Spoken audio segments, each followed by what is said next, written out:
Hello, আসসালামু আলাইকুম। কী অবস্থা সবার, কেমন আছেন? দুধ চিতই পিঠা কেমন লাগে শীতের সময়?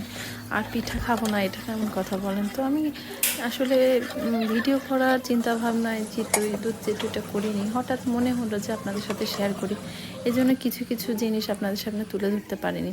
তো গুড়টা আমি করে নিয়েছি, পানি দিয়ে একদম লিকুইড করে নিয়েছি। এদিকে দুধটাও জাল দিয়ে নিয়েছি, একটু ঘন করে নিয়েছি।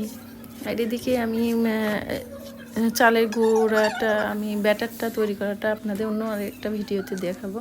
দেখেন কি সুন্দর করে আমি দিয়ে দিচ্ছি। এগুলো 5-7 মিনিট রাখতে হবে, চুলার আঁচটা একটু বাড়িয়ে দিতে হবে।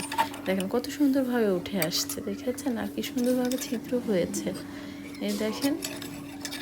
আর এত সফট হয়েছে, আমি আমি বলে বোঝাতে পারবো না।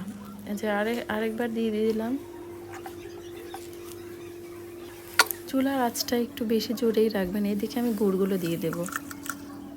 আপনাদের দুধ চিতই কেমন লাগে বলেন তো? আমার কাছে কিন্তু শীতের সময় যে কোনো পিঠাই খুবই মজা লাগে। আর চিতই পিঠা খেলে মনে হয় একটু ঠান্ডাটা বেড়ে গেল, এমন মনে হয়, কিন্তু খেতে অনেক দারুণ লাগে।